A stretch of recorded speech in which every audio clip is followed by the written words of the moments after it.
Thank you so much, Ben. Hi, Rachel. I Hi. know we're waiting for Amber and Laura to be promoted to panelists and show up. There's Amber.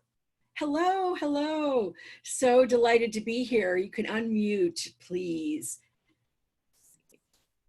There we go. And now Laura, our next person. I don't want to start the whole thing without Laura. Thanks so much to our audience for being here at this 1455 panel. I have been moderating quite a few panels, as some of you know. And because yesterday when I moderated them, the moderators gave the formal intro, I don't have all that text in front of me to say, you know, do this, do that. So please take a look at everything. Use our hashtags, hashtag 1455litarts, hashtags 1455 Summer Lit Festival. Please know that if you're participating, you can participate in anything going on today, all the way through the keynote, which actually I'll be holding at 5 o'clock. I'll be in conversation with our keynote speaker, Adrian Miller, who is the author of In the Land of Men, a memoir, as well as The Coast of Akron, a novel.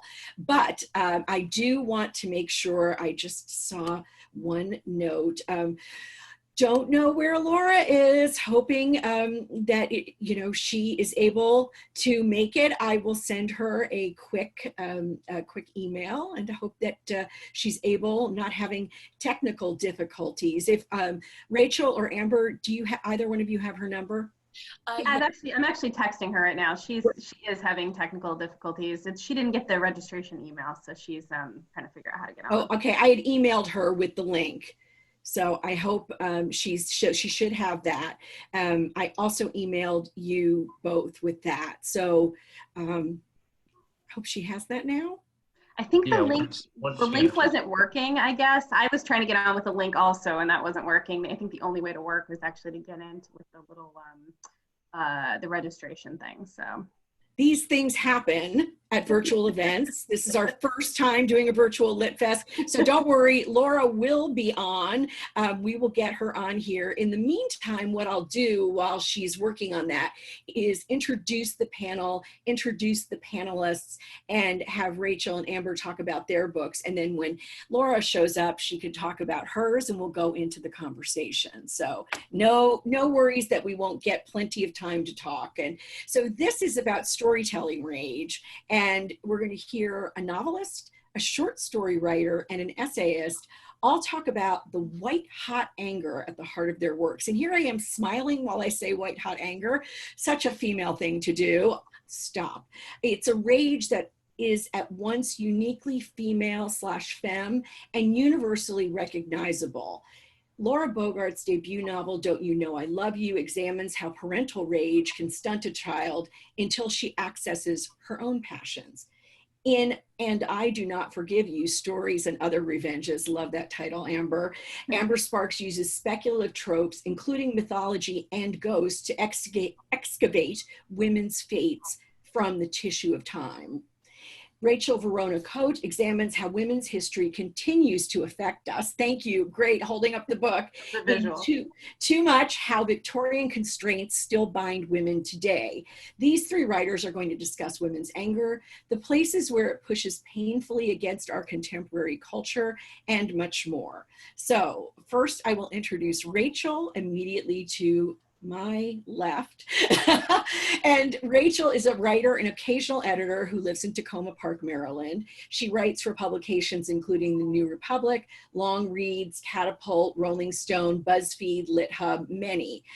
She used to be a contributor at Jezebel, and she went to William & Mary undergraduate and has an MA in Lit from George Washington University, and I love this.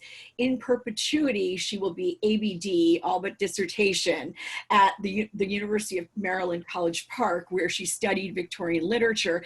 And I am not quite ABD. I don't know really what I am. I'm something in perpetuity from UVA.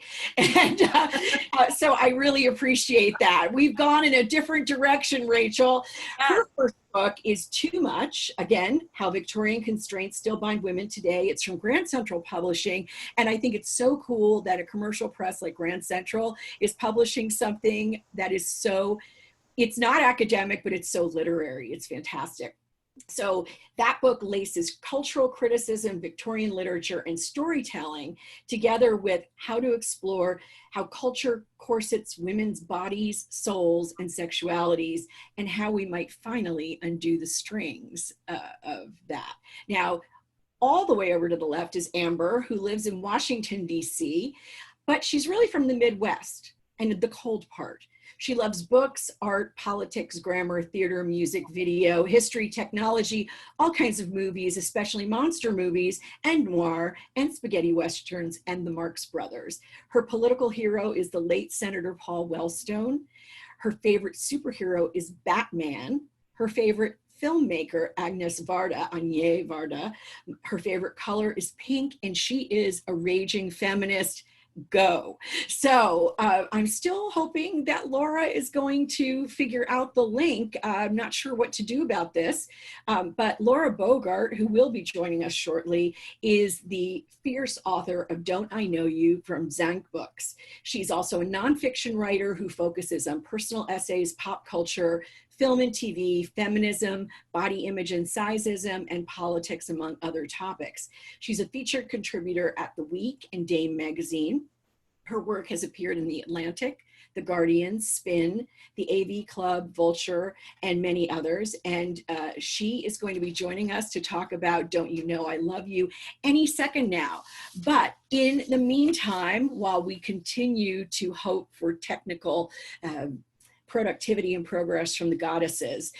Let's have you, Rachel, and then Amber, describe your books and maybe tell us a little bit about how some of these questions about rage work into them.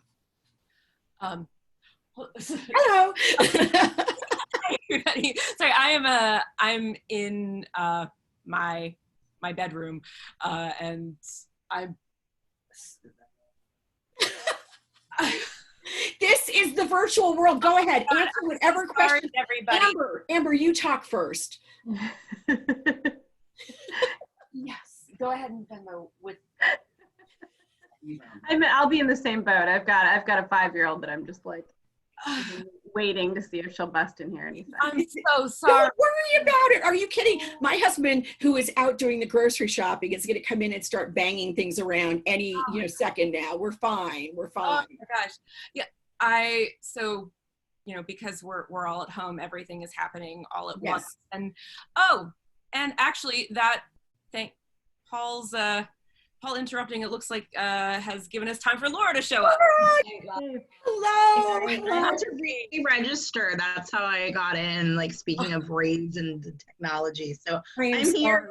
I'm so glad you're here. You are right on time with your Welsh witches.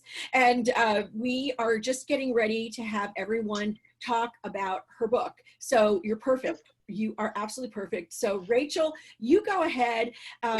All Laura that you've missed is Paul starring in a little cameo as he came in to talk to Rachel. Hi. So we're doing it all. We're women.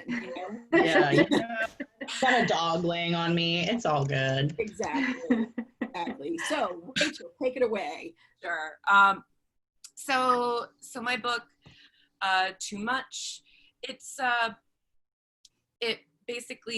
based in my my academic enthusiasms, and the focus broadly is the way that excess, particularly feminine excess, is stigmatized, has been stigmatized through over the centuries. I ground a lot of the analysis in the Victorian period because that's what I studied, and it is a generative place to focus that discussion, but it's by no means the beginning of when women were sort of conceived of as sort of fundamentally excessive, but that I look at the literature and culture of the Victorian period and incorporate that with contemporary literature, film, music, celebrity studies, and then weave a little bit of personal anecdote in there as well. We're going to talk about Madonna and Queen Victoria a little later. Oh, that yes. was one of my favorite parts of the book, but we'll leave that. Amber, what about And I Do Not Forgive You? Sure, yeah. So, And I Do Not Forgive You is a short story collection of, as Beth Ann says, of stories and other revenges. It actually came about when I was writing a novel, because I'm always writing a novel, and that's how most of my short story collections get born, because I get bored. And I was having a really hard time focusing on the novel because, it was 2016, Trump had just been elected, and then it was 2017, and then Me Too was happening, and Kavanaugh was being, nominated to the Supreme Court, and all these things were happening that just kept like enraging me, to I have no idea what you're talking about.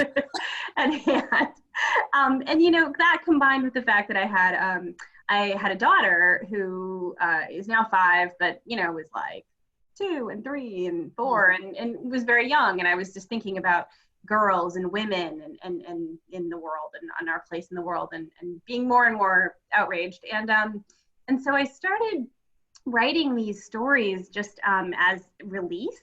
I wasn't intending to publish any of them. I was just kind of, like, okay, if I do this and I get out my anger, then I can go back to working on the novel again.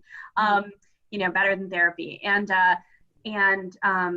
after a while, I started like sharing them with other folks and that I know, and people were like, are you gonna like publish these? Are you gonna do anything with them? And I was like, no, they're just my little thing. And people were like, I think you should publish them. Cause I think you should do something with them because other people could use this catharsis too. So I, sent them to my publisher and they agreed. And I was like, okay, let's do it. Let's publish this book. So it is mostly, not all stories that were written during that period, but all the stories except for one are written from a woman's point of view. Specifically examine, what it's like to be a woman who is quote unquote, actually very similar to Rachel's topic, out of control in some way, excessive, what society deems to be out of control. Perceived as out of control. Yes. Not necessarily. That I just want to emphasize that. And exactly. That brings us to Laura and Don't You Know I Love You. So tell us a little bit about your book and how it fits in with the topic of rage. Well, I'm just very glad to be here with Rachel and Amber, and they're both excellent books. And Amber, I am so glad that your publisher told you to put those stories out in the world. Don't You Know I Love You is basically my take on the angry young person trope. I grew up watching like Rebel Without a Cause and Wild One, and I was always curious about that archetype. I always felt that archetype very viscerally and very personally, but I'd never seen it done from a woman's perspective. And so I was very interested in looking at what happens when you have a young woman who internalizes messages about anger, but from a very different perspective, whereas women are acculturated to smother their anger. I wanted to have a protagonist who is very stark and raw and overt and explosive in her anger. And so in that end, she is too much. She is out of control with her anger. And I wanted to explore, to look at a young woman and look at the way in which she has to learn to control it and harness it to be in the world. And that is what that book is about. Excellent. Excellent. Thank you, all three of you. I just want to say, because we keep getting cut off with these panels, and it's not for any bad reason or for anything that's going wrong with the tech. It's just because there's so much content going on. So I want to say all three of these books are so much worth your time and worth your purchase. So there's a bookshop.org link for 1455 for the Lit Festival, and you can go there. And even while we're talking, buy these three books, Too Much, and I Do Not Forgive You, and Don't You Know I Love You. So you can busy yourselves with that while we talk about anger. Any of you can take this one. When did you realize that you were writing about rage and anger? Was there an aha moment? Did you always know this is what you wanted to push into? Take it away. Amber's on screen. How about you, Amber? Sure. So yeah, I mean, I think I always knew that was what I was writing about because, like I said, that was sort of the point of the stories was to get out some of this anger and some of this rage and get it onto the page, and instead of keeping it in my head. But it was kind of it was interesting for me, and I think that's in some ways actually why I didn't think to publish this as a book right away, because even I, who am like pretty much and have always been a raging feminist, was like, oh, I don't think nobody's gonna want to read my stories about just like being angry. Who wants to read that, right? That's so, and I don't usually write so explicitly about rage. It's usually a little bit more because I'm from the Midwest. Maybe it's repressed, it's buried, it's not really overt. So it was sort of an interesting feeling in some ways writing these, because I did feel a little bit. It felt a little dangerous, like I was pushing against something that was expected or something that was type. And I was nervous before the book came out too, because I was like, ooh, are people gonna like hate this? Are they gonna think I'm just like this angry wench? Like, what are people gonna think about this book and about me? Have you read Too Much by Rachel Vorona Cote? Have you read that book? No, it's true. There's so many expectations. Yeah. And even those of us, even the people I know who have pushed past every feminist boundary and are, beyond, I mean, even the Andrea Dworkins of my acquaintance, okay? Even they know what it's like to want to be a good girl. Every single woman who's fierce and angry grew up in a society with this patriarchy over it, where she was sitting in a desk at one point at school and being told to, cross her legs at the ankles and sharpen her pencils properly. So, it just, the anger is there from such an early stage. And I see Laura, smiling a little bit. So I'm going to ask you to take the question next. Yes, I always knew that that's what I wanted to talk about in this. And I am someone, like, it's interesting, like my relationship with anger was, I was always, I wouldn't say comfortable expressing it, but it was always a default of mine. Like, it was like, you have an emotion that's uncomfortable, let's process it as rage, because that felt safer. And so in some way, it's safer than being sad or scared or, and that's what I grew up as the character in the book. That is, I think that's something that people can be taught. And so I have always been kind of more comfortable expressing things. And my sort of life lesson has been learning to balance the anger. But you do get called too much. You do get called, unsafe or weird or strange or just a bitch. And even if you are, there's the justified anger, and what my protagonist goes through is learning to sift through anger that is justified and harness anger that is justified and look at ways in which she is enacting models of anger and bravado and intensity that are actually very like patriarchal or very like macho in sort of traditional ways. And that's what we're acculturated to believe. We sort of are acculturated to believe that anger is either this incredibly raw, cathartic force always and inherently, or that it's the way to get and obtain power and hold on to it. And I'm interested in sort of the in-between, where it has its uses, it has its functions, it can protect us and safeguard us.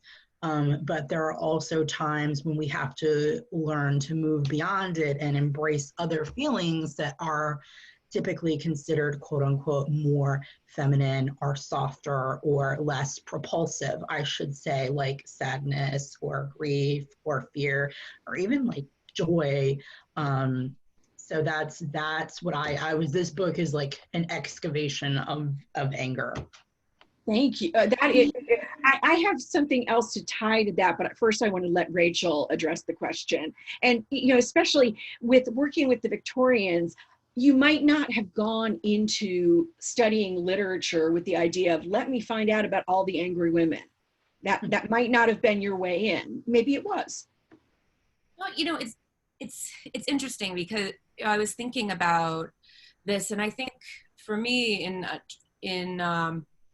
in figuring out that anger was a part of my work, it really, it was sort of a question of recognizing the extent to which it was personal to me. Because at first, you know, when I was writing, when I was working on Victorian fiction in graduate school, you know, of course, I knew what I was drawn to. I knew the sort of characters that I was drawn to. I knew the sort of cultural moments that interested me. But I think I sort of considered myself an observer, you know, somebody who was sort of looking at everything and analyzing it. And of course, I mean, I am not the sort of person who can sort of keep my heart out of anything. So of course, I felt, you know, I felt very fully about the things that I read and I worked on, but I hadn't really determined the extent to which I had skin in the game until I started thinking until I started working on my book and realized why, in order to do the work that I wanted to do, I did need to move outside of academia while, of course, keeping the training very, you know, taking from that training a great deal. I realized the extent to which, you know, this, you know, these sort of pernicious ideologies that I'm interested in following and considering and seeing the ways, you know, the sort of teleology of capitalist patriarchy. I'm angry about this. I am actually angry about this. It's not just that I find it interesting. I've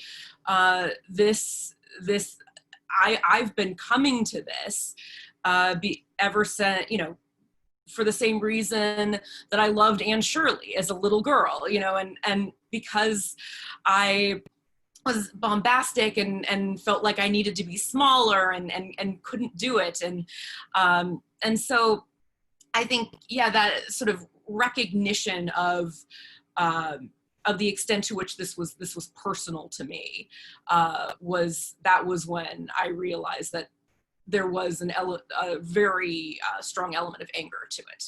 Excellent. And I said I wanted to tie something back in what Laura was talking about. Laura, you recently published a really, really fantastic essay about size and sizeism and desire and women and sex. And one of you, Rachel or Amber, mentioned the idea of, you know, things that you're worried that people don't want to read them, things that I, some years back, had written a fairly short but very impassioned piece about my weight and things that people have said about my weight over the years to me. I asked a friend who's a great writer and has great writing taste to read it, and she said, oh, well, this one you should never publish. It's just close to the bone. And I thought, talk about rage, because this was another good girl, another woman who very, realizes her good girl self, but hasn't gotten over it. And that piece, part of that piece has now resurrected itself and is going to be in the memoir that I have coming out. And I am so glad. I know, I could almost feel the tears forming. And the reason I wanted to bring that up right now before other questions, Laura, is to say, you have to go there, don't you? Yes. You have to to have anyone hear the truth. Yes. And that was something too, where I was like, I remember pitching it and thinking, oh, they're not going to be interested in that topic. And even me, I'm like, they're not going to be. And ironically, because it was a more vulnerable topic, and, and I was like, oh, and then they were like, oh, we like it. And then I gave it to them and I'm like, and then they did. And I was like, okay, this is, well, maybe a few people, or they're going to think I'm weird. Like, I'm like, people are going to think I'm, but my inbox, total recognition. Yeah.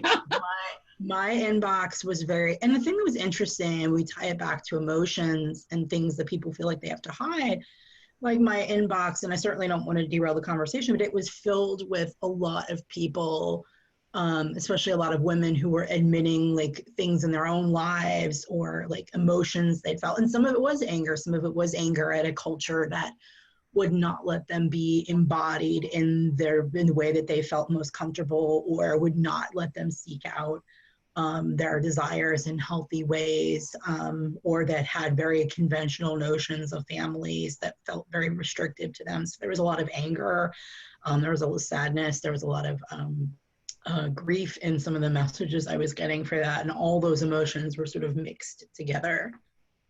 It was so powerful, and I think it is a perfect way to talk about the next question I had for all three of you, which is, what turns anger into rage, and how is that different for women, or the same? What does that look like? Because rage, I think, is so specific. It is the lit match. Well, that's on the cover, isn't it? And the lighter. It is, there's fire on all three of your covers. Rachel in the Titian tresses of the Victorian woman, and with the Zippo, and also, fire in the heart-shaped body, the skeleton on the cover of your book, Laura. I hadn't thought about that before. So what turns anger into rage?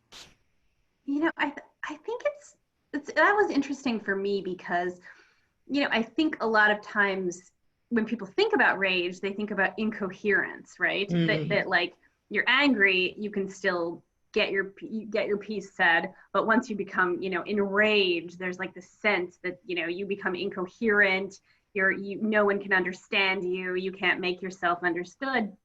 And for me, it was almost the opposite of that, where I felt like anger almost led to this state of extreme focus that became rage, where it was like, and there was a couple stories that were written in that vein, where it was very much the entire story. And I'm a slow writer and I write a million drafts, but there was a couple stories in that book that just like came out in the most like focused, like a stream of fire, basically, way straight onto the page, and it felt like an extreme focus in that way.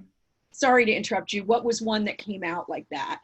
Let's see, the one about the Sabine women, for example. That was one that was written in a night. It was actually written the night that Kavanaugh was confirmed. From about 2 a.m. till about 5 a.m. And it was just like that. It was like taking a match or a lighter and just like, okay, get that onto the page. And in some ways it felt like, it never felt like battling a sense of incoherence, or like I was just babbling or couldn't make sense. It actually was like a moment of singular clarity, where it cut away everything else, and there was just this white hot focused rage that allowed me to just say what I needed to say and get it on the page. I'm glad you said that, because to me, rage is something purifying. It may come from singing too many Anglican hymns as a child. Listening to "He Shall Purify" and the Messiah one too many times, but I do think of rage as something that burns away all the excess, and you're left. To me, and maybe Rachel or Laura, you can pick this up. It's something very active. Mm-hmm. Yeah, that was sort of what I was thinking. And rage, to me, feels actionable. It feels almost, I think of it as sort of collective. Like I think of it in terms of something that we sort of take part in together. It's almost political in a way.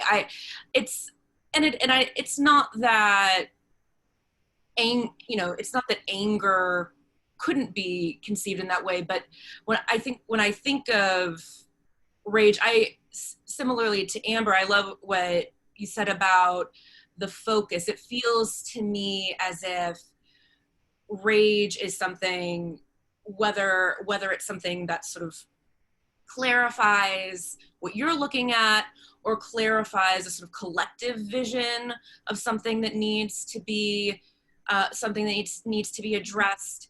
It feels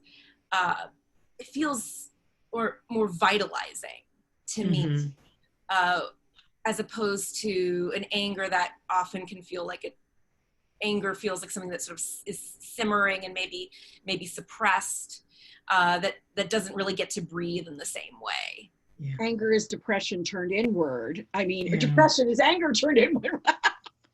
Now I'm really losing it. But Laura, I saw you nodding while Rachel was speaking, so please. Yeah, I think that's a really useful definition, and I think that is how I think of it too, where it's like I think of anger as being a very personalized feeling, and it manifests very differently for each individual, but I think of rage as being this collective force. And one of the things that's very interesting to me about the sort of cultural moment that we're in right now is that there's been, over the past few years, especially, a lot of conversation about women's rage, right? Copyright, whatever you want to put at the end of it, especially as a force in the pop culture that's being made and that we're consuming, right?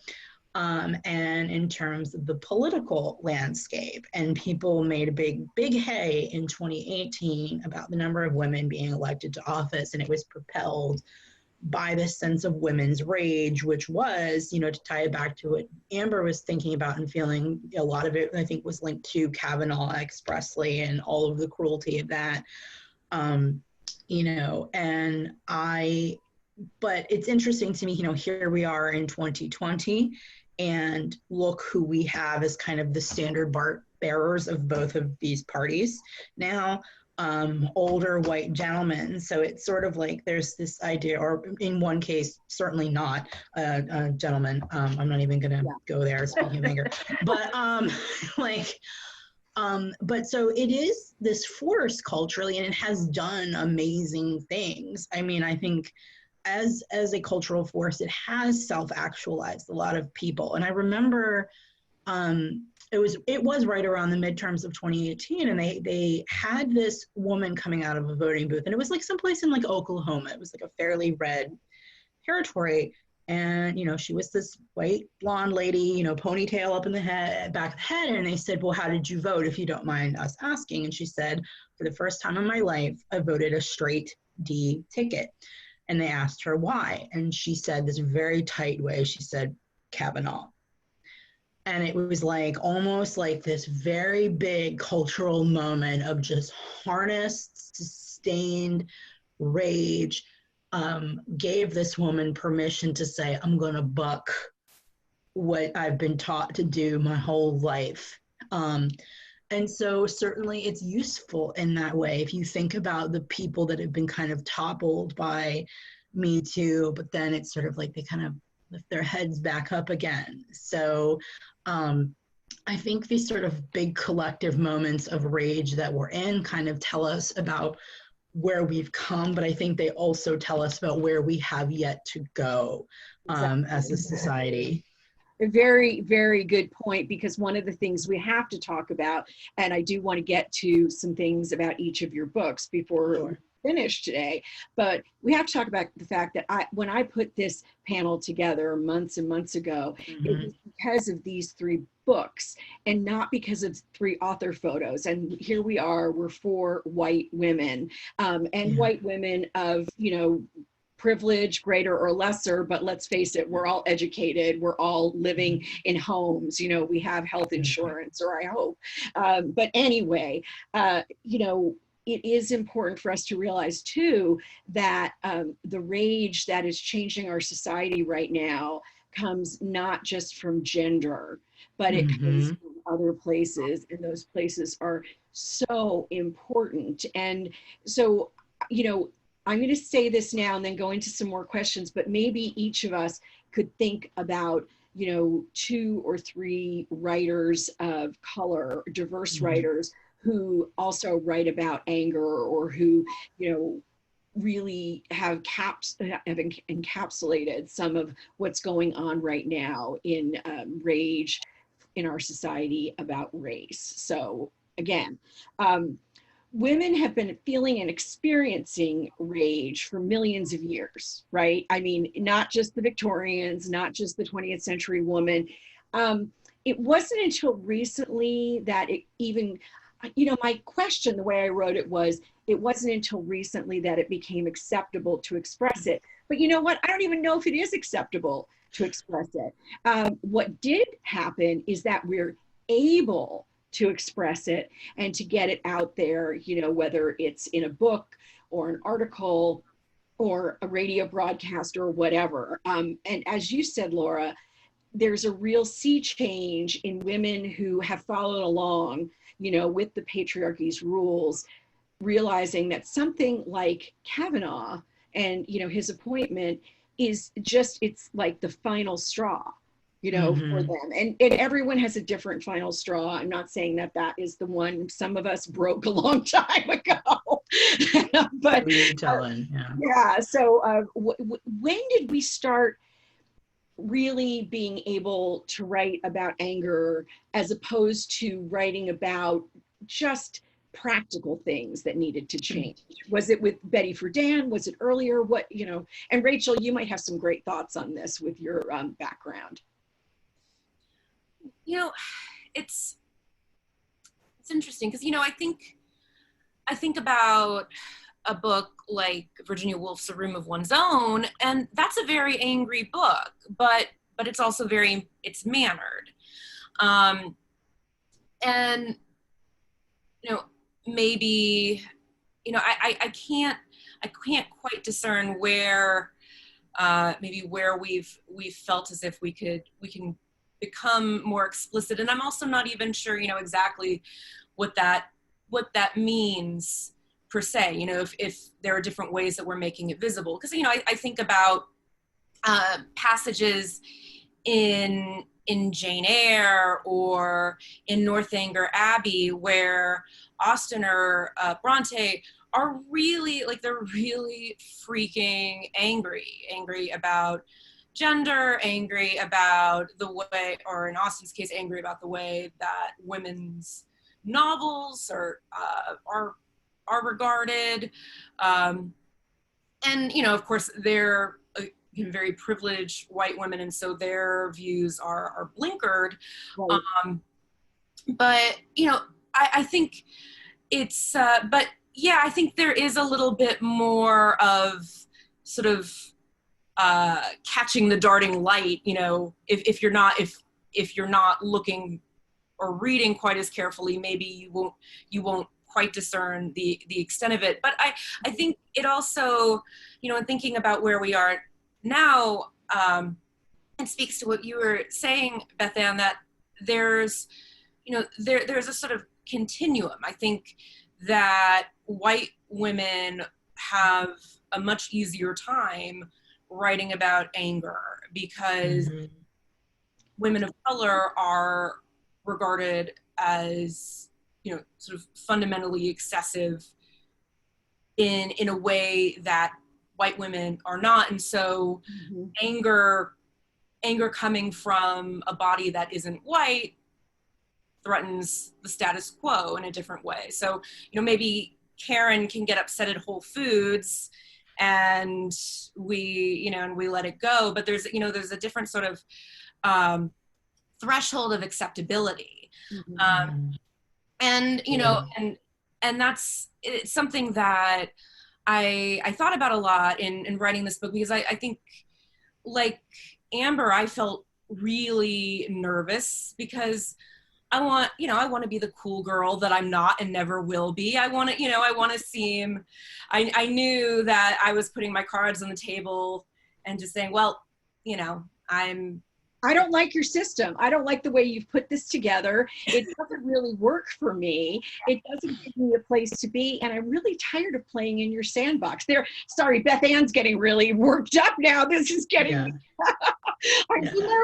You know what's funny about that too is that, you know, even, and I think I remember actually talking to Rachel about this after our books came out, but even with the book being about like my short story collection being really just, there's nothing like political in it, right? I mean, it's inherently political. It was just, you know, women stories written from women's point of view that were angry.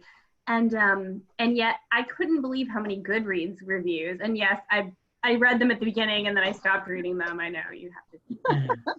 Horrible. But I did. But at first I was reading them and I was like, and there was like all these Goodreads reviews that were just like, of course, like pissed that a woman wrote a book that was, you know, about women and it was angry. And a number of them that were like, this author just wrote this book about her politics, or this author just wants to like be political. She should go write for Oprah. I mean, it was like, which that didn't even make sense, but it was an actual comment. But like, yeah, it was like, even just the act of writing a book where women expressed their own rage without reservation, and all the stories were by and about women, was seen as a political act by people, which I think tells you, to your point, Beth Ann and Rachel, that like, it's really still not okay to express that in our society. I think or you know, it's not widely seen as something that is okay to do, and or if you do it, it's seen as inherently and explicitly political, and an act of aggression almost against men. Please, Laura, talk about that, because that is so true and so powerful, and it gives us perhaps some power to use, but it's not the power we wish we could use. So talk about that a book by a woman being seen as inherently political.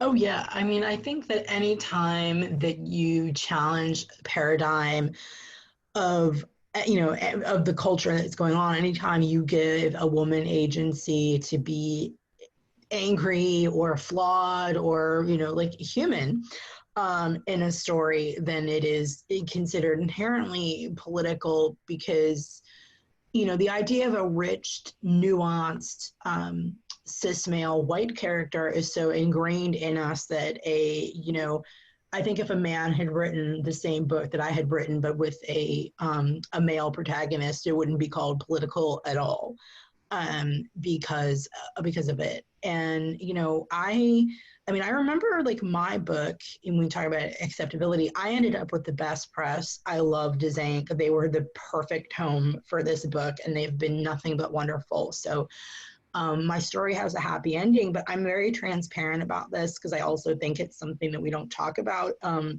in publishing in general. We always talk about like the happy ending, but it took about 2.5 years to find this book a home. And I think a lot of the passes we got will be sort of this like, it's good, but not for us. And now sometimes I wonder if it was because it was such an expressly angry book, and if it was because the heroine was so difficult. You know, it took a minute for this to find its home and to find its readership. And I do think it was probably very much related to who the main character was and what her arc is. And I was lucky enough to find a press that was fearless in that way. and took it on and took me on. But, you know, this is still not, I mean, I think that anger and rage is acceptable if it's Charlize Theron kicking somebody's ass on a movie screen, because there's something that is still, and no, if I love that. I mean, Atomic Blonde is extremely my shit, and so is, sorry, and so is Fury Road. But, you know, we still have ways of glossing it. We still have ways of making it acceptable. And when you're not doing it in a way that is polished or is acceptable, you know, you can't put it on a bumper sticker. You can't, you know, make $1 million with it on Netflix, then it's still problematic. And to your point too, Bethann, I think your earlier question, you know, it's even as it becomes more acceptable for like a woman who looks like Charlize Theron to be in a movie kicking ass, you know, the angry young man stereotype, that's already a thing, that's cool, but that's an angry young white man specifically. And the, you know, Charlize Theron type is in this sort of Uma Thurman, you know, Kill Bill type is a white woman. Or Villanelle. Or Villanelle, exactly. And I think, you know, you think about, I was thinking about earlier folks that I know who do write rage, who are women of color, particularly Black women, because that's, I think, you know, somebody who particularly in this society is looked at poorly for expressing rage or extreme emotion. And I think, you know, I was thinking of like Tyrese Coleman and Tara Campbell and some of these writers who write about women and healthcare and mothering and also rage in this really interesting way. But I think my guess is, there probably are fewer Black women and women of color who are writing rage comfortably because, and are getting published, right? Yeah. Because it is still, I think, probably, you know, less acceptable. You could be, you know, angry and really funny like Samantha Irby or Morgan Jerkins, and they are funny and they are angry, and thank God for Samantha Irby. I feel like oh my God, she is like my missing sister. She really is. She doesn't know it, Samantha. Yes. But then there are some women who are more in my age and generation, like right on the edge of Gen X and boomers, like Tressie McMillan Cottom, who she writes rage. There's no holds barred. And so, you know, it's interesting because we're talking about rage. There are no questions right now. I would love to hear some from you all, but I'm just going to keep talking with the panelists. So one of the things we talked about is it's much harder. You're seen as too much if you're a woman of color. I think it's also a little bit easier to speak anger when you have a little bit more age. You know, it's and it's not necessarily because anyone wants to hear it. Believe me, no one wants to hear from us. However, it's much easier for me to admit it now. And so I give all three of you huge props for being young and really willing to access this vein, you know, of rage and to put it into action. Because this is, you know, a tough thing. No one wants to, it's too much, as Rachel, you know, Rachel's book says, for women to be giving voice to this. It's so threatening to the patriarchy. And I do want to make sure, again, we don't have any questions, so I'll keep going. But Rachel, when you talk at the end of your book about age, I found this really, really compelling because you so rightly end with, you know, the death of Queen Victoria. And you talk about Madonna, and Madonna is a little older than I am. And, you know, she is an amazing role model. There's some things that she, clearly, I don't want to get the butt implants, all right? But, you know what, if she wants them and she wants to put them out on stage, that is great by me. And it's interesting because a few of the things you say about Queen Victoria, no one would guess. No one would guess that she said to her doctor after delivering her last, her 9th child? I think so. That can I not have fun anymore in bed? Can I have no more fun in bed? I forget how old she was when she said that. 38. 38, yeah. Oh my God. And I thought, what, no wonder women are angry. No wonder Queen Victoria's grumpy every time we see her. You know, she basically just wanted to keep, you know, bumping with Prince Albert. So attracted to him. I mean, it's one of my, I mean, you're obsessed with it, aren't you? She's completely horny for her husband, and I love it. But that's a too much kind of thing. And that's one of the reasons, I guess what I'm getting at is, this is what is so frustrating for women. Whatever we feel strongly about, whether it's a husband, a partner, celibacy, anything, whatever we care about really passionately, oh, you know, back up a little. We don't want to hear that from you. We don't want to hear passion. We don't want to hear enthusiasm. We don't want to hear frustration. We've just been silenced in so many ways. And, you know, I don't know. I mean, we could talk about this for another 3 hours, and I would feel like I would feel very nourished, but I don't know if we'd solve anything. I think, you know, it's interesting. I love that you mentioned age, because, you know, that has played a huge part in it for me, for sure. Mm-hmm. You know, I'm in my 40s now, and I was not, you know, in my 20s, certainly, you know, I would never have dreamed of writing this book or saying any, you know, I actually, when I was in my 20s, I was mostly trying to write all stories with male protagonists, even as a feminist, because, you know, I believed that was what a writer did, is, you know, write from a male point of view, if you were a serious writer. No, please. and you know, there is a certain amount of, I think, just, I don't give a fuck anymore, that comes with being, you know, with age. And, you know, also a lot of that, for me, has come from having a daughter too, and being like, not only am I like pissed on my behalf, but now I'm super pissed on her behalf, because, you know, I'm like done or whatever, you know, I'm not done, but, you know, I'm grown up, I'm who I am, for better or for worse. Yeah, not quite done, but you know, she still has her whole life in front of her to deal with this stuff. And like, you know, I'm like enraged on her behalf that, you know, Brett Kavanaugh is going to be there for another, you know, 20, 30 years or whatever. So, and she's got to grow up with that asshole on the court. So, you know, I think the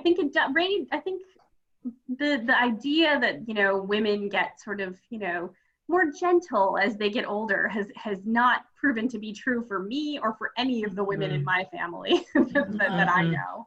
No, women do radicalize with age. And one of the things I want to carry forward into my, you know, later middle age and elderly years is, if you're radicalizing, talk to other women about it. And I think this is something that we need to emphasize as we wrap up today, because again, one of the reasons I put this panel together is because I knew all of your books, even though you all knew each other already, but you're all writing so differently, and yet your books speak to each other.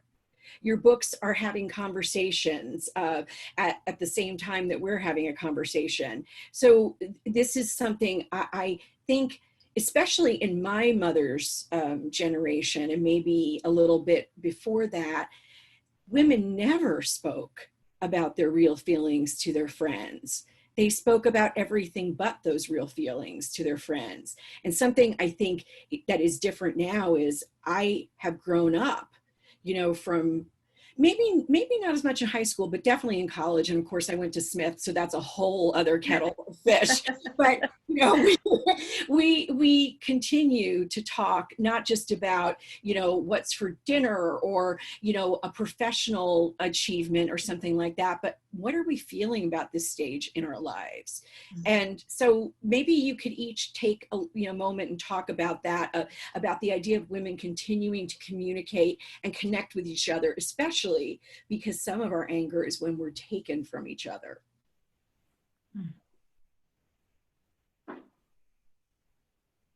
Yeah, so of course we're getting a message that we're done, and I've stumped the panel again. I seem to do this once per panel, but I mean, I think this, oh, sorry. Oh, no, you go ahead, Laura.